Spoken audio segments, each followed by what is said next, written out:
Gophers have fur-lined cheek pockets with fur adapted for wet soil. They have these front teeth that protrude through soil and a split lip to aid in digging and not eat dirt.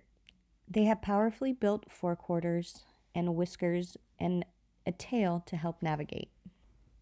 Gophers can live up to 3 years. They can have anywhere from 3 to 5 litters per year, with 2 to 10 young per litter. They have an 18-day gestation period and are weaned within 5 to 8 weeks. Gophers live underground in burrow systems. They are well equipped for the digging and tunneling lifestyle. They have an instinct for and quickly learn how to burrow. This stereotyped behavior is genetic and heritable. A few field facts about the gopher is that their burrow systems can cover an area that is 200 to 2,000 square feet.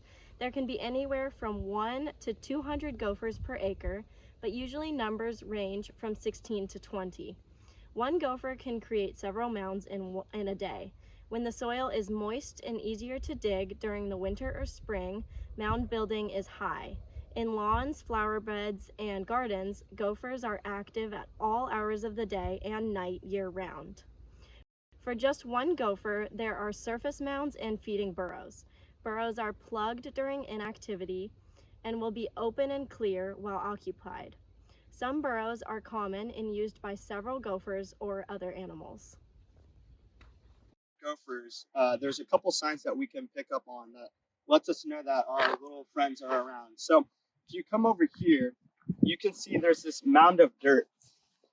Now, when we're looking at this mound of dirt, we can notice a couple things. One, this is where the hole was, and there's all this dirt that's pushed forward. You notice that there's no dirt behind it.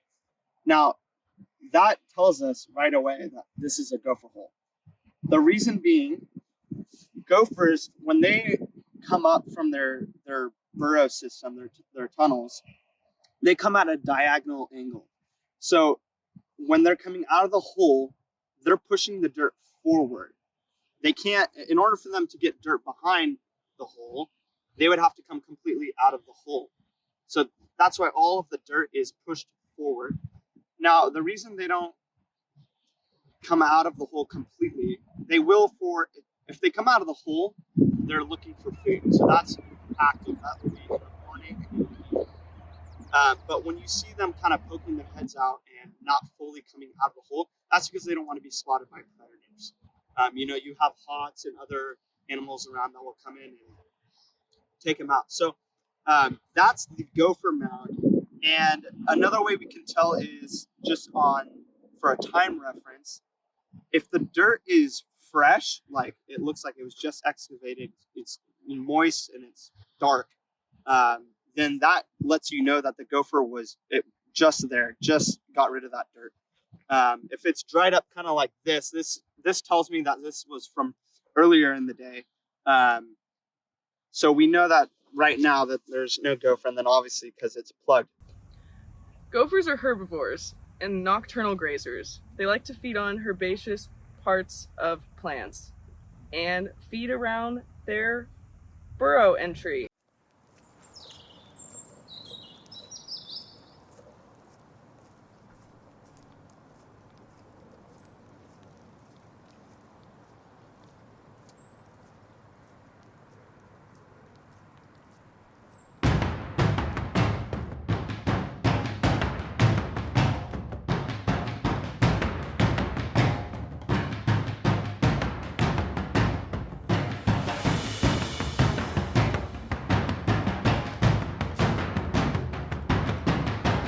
So what I generally do is I just kind of brush off the dirt and I look for the hole. All right, there it is. All right, so I have accessed the gophers' tunnels. So this is like a little escape hole that they use to come out and forage for food. And underneath this hole, right, the mound, is their little tunnels. So there's one going that way, one going that way. And what I'm gonna do is take that trap that I just set and lay it flat in between the two sections that the gopher tends to travel through and see if I catch something.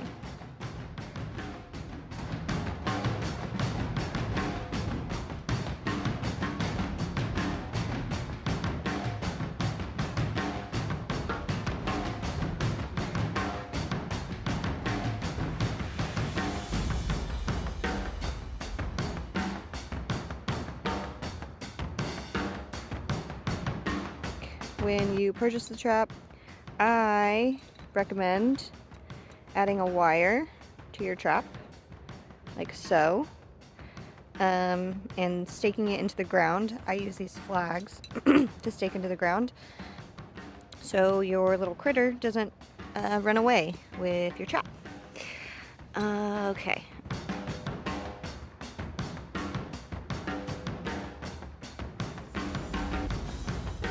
Alright, so what you're going to want to do is pay attention to this little lip here, because that's what's going to grab onto this spot here to lock the trap. To make sure it's like kind of in the middle there. Alright, so push down on the two bars and there we go. Alright, so that trap is set. Alright, so I have the trap, I have the flag. Now I'm going to stick, holding onto the plate because obviously I want it to stay engaged and I don't want it to, set off as I set the trap. So again, hold on to the silver plate as you're putting the trap in the hole. And, okay. Alright, so the trap is laying flat in the hole. I don't know if you can see it.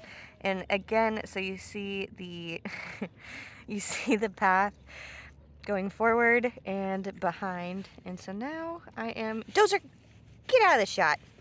Thank you. Now I am going to take my little flag, stick it in the hole, and I'm just going to cover this back up with some dirt. I'm just going to make it like how the gopher had before, and boom. Now we have a trap set.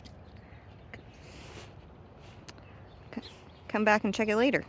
And also, before I head out, I'm going to cover up some of these other holes that the gopher has going on. I'm just going to cover up these guys. Gophers tend to be pretty territorial creatures, so I'm assuming all this damage is coming from one little guy. Alright. So we have all the mounds knocked over. We have the trap set.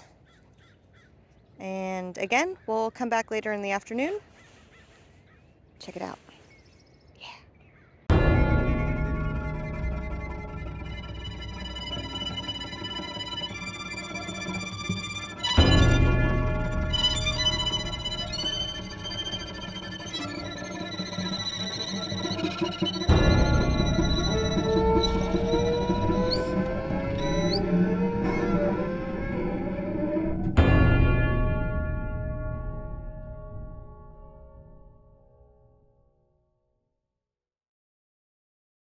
Okay, well, let's see if we got anything.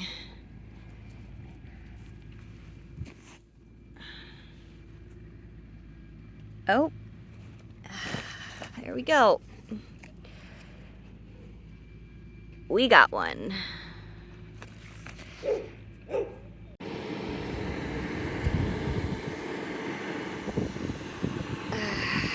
Yeah. We got him.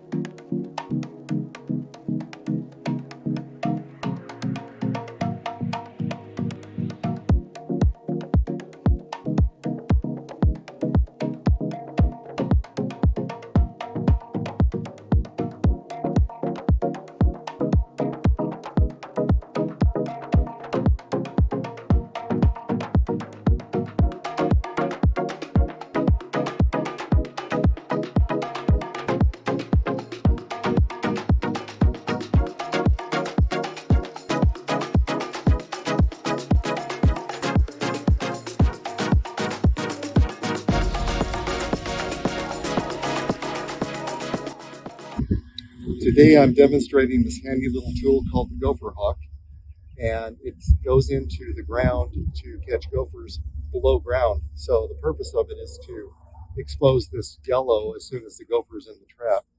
And you put it in the ground and load it like this down into the hole, and I'll demonstrate how that actually goes into the hole itself.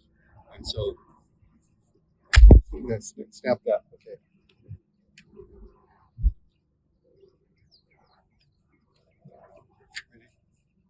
All right, so using this tool, you find where the gopher itself has been active. This is the probe that comes with the tool itself. And so by going into the ground, you can actually find an active hole that you can set that trap in. So here's a good illustration of that. There's an opening below the ground there that you can feel with this tool. And then using this one, you can expand that as such to the point where you can completely insert the other part of the tool. So once that's open like that, and that opening is there, using this tool, this trap itself goes into this hole. And then once it's at the bottom of the hole, you can pull it up slightly and push the plunger down without forcing this down to bend that piece. Because in bending it, you will bend these pieces here, which will destroy it for its trap. The gopher itself will find itself into the little mechanism at the bottom there that moves, that little toggle, and that'll actually spring it. So once it's sprung, okay. So we'll come back when we actually have something there. Once it's up, okay.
Well, folks, that is the end of today's lesson. Come back tomorrow, and we may be trapping some more, or checking the traps. Stay tuned.